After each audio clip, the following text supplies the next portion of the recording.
La distanza fisica dagli altri e il contatto sociale sono stati i due punti concettuali fondamento della mia crescita personale. Prendere le distanze e innalzare muri verso chi non comprendeva l'essenzialità della presa in carico di comportamenti e scelte quotidiane è stata per me l'unica strada percorribile per affermare la donna che stavo diventando. Prima i compagni di scuola e dopo i colleghi di lavoro, tenuti a debita distanza, perché gli altri io li avevo scelti. Avevo scelto la militanza politica e i miei compagni di battaglie, persone che vestivano i panni del dissenso, erano riconoscibili come me in questa immagine che restituivamo al mondo. Sono stata una militante attiva, mai la tessera di un partito. Ho sfiorato il mondo migliore accarezzando con le dita pagine e pagine di volantini che distribuivo caparbiamente la mattina prima di entrare in classe. Ho sfiorato le bandiere della pace, prima di poggiarne una sulle mie spalle, scendendo in corteo perché il dissenso doveva essere qualcosa di tangibile, si doveva toccare con mano. Tutti noi in quelle occasioni accettavamo di essere dei numeri che venivano contati e riportati sui quotidiani e i telegiornali. Ricordo con tenerezza quegli anni, il sentimento di appartenenza, il riconoscimento e l'abbraccio con persone sconosciute, incontrate sui treni che ci avrebbero condotto alle manifestazioni nazionali. I sorrisi e le domande. Da dove vieni? Dalla Sicilia. Ma come si vive a Catania? Vedi un cambiamento culturale? Non sono mai stata un'ottimista.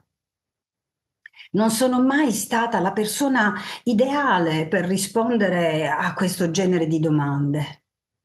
Il senso di appartenenza, la percezione di essere accettata, non è mai durata a lungo nella mia vita. La mia necessità di prendere sempre una posizione spesso contro mi ha reso agli occhi degli altri un'esagerata. Negli anni '80 mi chiedevano tutti: perché sei vegetariana? E rispondevo che mangiare è una scelta etica e politica, perché ogni volta che mangiamo o acquistiamo un alimento facciamo una scelta che ha un impatto diretto sulla società, sull'ambiente e sul mondo. Esagerata. Come avviene nella vita di tutti, eventi tragici hanno imposto cambiamenti e la rottura di schemi comportamentali. Ho sofferto per il disincanto verso i rifugi che mi avevano sostenuta e ho cominciato a sfiorare il tocco dell'intangibile. Ho intrapreso una strada che ha messo in discussione tutto. Avevo circa 20 anni, quando timidamente ho iniziato a studiare le filosofie che affermavano una visione della realtà diversa dalla cultura occidentale. Mi sono interessata di parapsicologia, di esoterismo, sono affascinata dallo sciamanesimo degli indiani d'America. Ci è voluto molto tempo per digerire e assimilare una visione della realtà e del tempo in un universo regolato da leggi che ritrovo oggi nella fisica teorica. Con quei libri ho avuto un rapporto quasi affettivo. Pagine strette tra i miei polpastrelli lette e rilette, frasi e appunti annotati con la matita. Ci sono stati libri che sono arrivati a me quando ho avuto bisogno, che hanno colmato un dialogo impossibile da intraprendere con i miei coetanei. Il mio è stato il percorso di chi ha voluto lasciare abiti troppo stretti, Non penso di aver raggiunto un obiettivo. Sono sempre pronta a mettermi in discussione perché voglio capire tutto ciò che rientra nelle mie possibilità percettive, vivere la contemporaneità dell'emozione e degli eventi.